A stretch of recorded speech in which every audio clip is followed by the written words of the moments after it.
The first time the HOA board showed up, they didn't knock.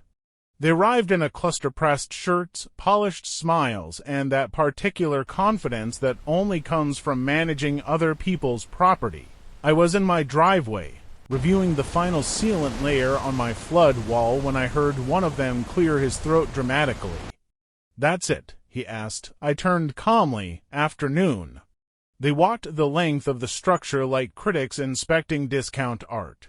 My flood wall wasn't decorative. It didn't have stone veneer or ornamental lights.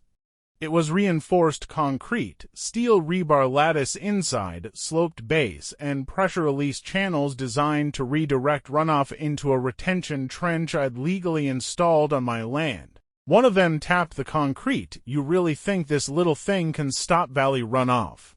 "It's engineered to redirect it," I replied. They exchanged smirks. "Our architectural committee never approved this aesthetic," another added. "It looks industrial. It lowers property values." I had submitted the paperwork 3 times. Each time they delayed it. Meanwhile, the city's floodplain advisory had updated its maps. The valley behind our neighborhood had been reclassified as high risk after 2 unusually wet seasons. They hadn't read the report. I had. So I built. Legally, quietly, precisely. They left that day laughing. 3 weeks later, the forecast changed. Meteorologists warned of a stalled storm system pushing record rainfall into our region. I didn't panic. I had already calculated runoff projections using county data. I had installed a sump pump backup. I had reinforced the drainage culvert along my fence line. The HOA sent out a cheerful email instead. Community reminder: secure outdoor furniture during rain. No mention of flood risk, no inspection of storm drains. No emergency plan, just patio cushions. The rain started at 2:17 a.m. It wasn't dramatic at first, just steady. By dawn, the valley had become a moving sheet of silver. Water rolled down the hills exactly the way the hydrology models predicted. I stood on my covered porch with coffee in hand. The first surge hit around 8:40 a.m. Water rushed toward the lower end of the neighborhood, the part with the luxury basements and custom landscaping. My flood wall did what it was designed to do. The angled face split the current.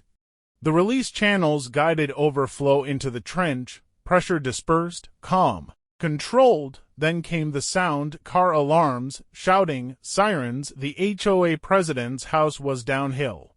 Water poured into his decorative stone walkway, then over the curb, then straight into his garage.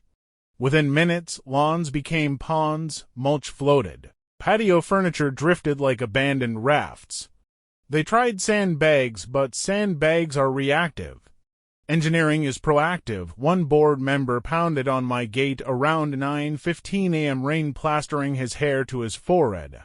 "You need to open a breach in that wall," he shouted. "It's redirecting everything down here." I didn't raise my voice. "The wall is within code," I said, "and built according to the county's updated floodplain guidelines. You're making it worse." "No," I replied calmly. I prepared for what was documented. He stared at me like I'd insulted him. Behind him, water crept higher. Emergency crews arrived just after 10. Streets were already shin-deep. One SUV attempted to drive through and stalled. Residents scrambled to move valuables upstairs. Meanwhile, my property remained dry, not because I wished harm, but because I had read the data they ignored. Weeks earlier, I had sent the HOA board a formal letter recommending a community drainage audit. I attached county flood maps. I even offered to share my contractor's contact information. They dismissed it as alarmist. I kept the email. By noon, the neighborhood resembled a shallow lake. The storm drains never cleared of debris had clogged. Water had nowhere to go. Landscaping designed for aesthetics, not absorption, accelerated surface flow. The same board member who mocked my little wall was now directing volunteers with a soaked clipboard, panic replacing arrogance. They stopped laughing. The rain tapered off by late afternoon, but damage doesn't recede as quickly as water. Basements required pumps, hardwood floors warped. Insurance adjusters lined the street the next day. Contractors' trucks replaced luxury sedans. And suddenly, the HOA scheduled an emergency meeting, attendance mandatory. I arrived early, not to gloat, just to listen. The president cleared his throat repeatedly before speaking. We are reviewing infrastructure concerns. Infrastructure, interesting word choice. They proposed a community drainage initiative. Special assessments were mentioned, 5 figures per household. Murmurs filled the room. Then someone asked the question. Why weren't we warned? Silence. I raised my hand calmly. I sent 3 emails recommending review of updated floodplain data, I said. Dated and documented. Heads turned. The board avoided eye contact. I didn't smirk. I didn't need to. Nature had already made my point. In the weeks that followed, surveyors evaluated the neighborhood. Engineers confirmed what the county maps had shown months earlier: inadequate drainage planning. My flood wall, officially praised in the final assessment as properly engineered mitigation.